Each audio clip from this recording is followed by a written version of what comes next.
my first question would be, I'd like to relate it to you. So I've seen your previous speeches before on YouTube. You are a specialist in comparative religion. So when you compare Islam and other religion like Hinduism, like quoting scriptures from Bhagavad Gita or something, don't you think there is a possibility to misinterpret it and provide misguidance to those who doesn't belong to that faith? What's your name, brother? Pardon? Your name? Shashi Varman. Okay. And if it is proven that there is a misinterpretation in your speech, does that mean that you failed to carry out your duty as a Muslim professional? The brother asked a very good question, a very relevant question to the topic.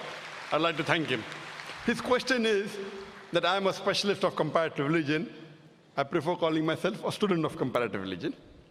And when I quote scriptures of other religion, like whether it be the Bhagavad Gita, whether Veda, whether Bible, and if I misinterpret that scripture, then isn't it wrong as a Muslim?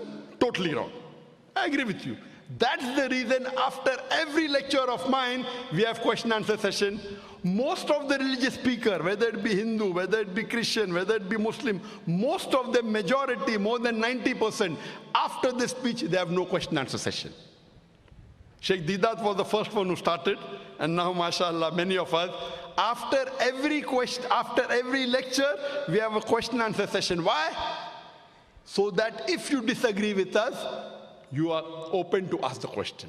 In the question answer time, if any speaker, including myself, if the questioner proves that my interpretation is wrong, if they prove to me, first I will say, I am sorry, I will take it back. If I make a mistake, as a Muslim, compulsory, I would apologize. I would first say, I'm sorry, I misunderstood your scripture. Inshallah, in future, I will not quote it. Never in my life of 25 years of dawah, more than has a single questioner, mashallah, I can make mistakes. I'm a human being. I'm not perfect. No human being is perfect. Not a single questioner ever quoted me anything and proved me wrong. Alhamdulillah. I can be wrong. I can be wrong. Therefore, we say, ask the question.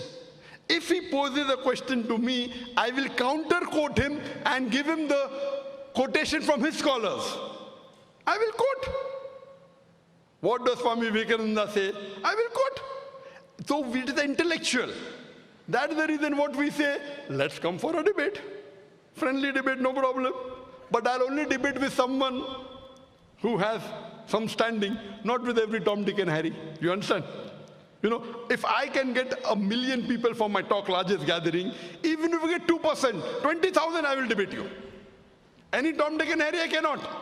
So what my reason is, if you want to debate me, you should at least be able to gather minimum 20,000 for your speech. If I can get 2 million, you at least get 2%. Okay? If you can get 20,000 for your lecture, I'm willing to debate with you. If you cannot get, you give it to someone who can get. And there are many Hindu speakers in the world. There are many Christian speakers in the world who get 100,000 and more. In India, many people. You know, Shri Ravi Shankar. He gets audiences of 100,000. I debated with him. And you know the outcome of that. Have you seen that debate? Yeah. What was the outcome? What? It wasn't as I expected. Yeah. Sorry? It wasn't as I expected, yeah. Oh, it wasn't as you expected. Yeah. But did I break any rules of the debate? Pardon? Did I break any rules of the debate? No. Did I not answer all his questions? No. Did he answer my questions? No. No. One of the most famous Hindu preacher in the world, Shri Ravi Shankar. Many people call him God. But sir, how about Sadhguru? I guess he destroyed some of your points, I guess. Sadhguru from the foundation. Arrange for a dialogue, I will debate him. You arrange, I will debate him. Sadhguru is a famous person, ask him. I will debate him. There are some people who have taken his speeches and given answers. Some people, not himself. If he wants, let him arrange. No problem, I will debate him. Okay? Because I know he's famous. Any famous personality, if he wants to debate, I don't want to debate him. He wants to debate me, open, any topic. Any topic on comparative religion. Hinduism and Islam, no problem. Okay, I'm welcome. And if he points out anything in my speech which I've said, which is out of context or which is not as per the Hindu scripture, I'll apologize. I will give him from where I got. All my research are not from non-Hindu scholars, from Hindu scholars. I give the reference. So most of the speakers say, yes, Zakir is right, but. Then the but comes.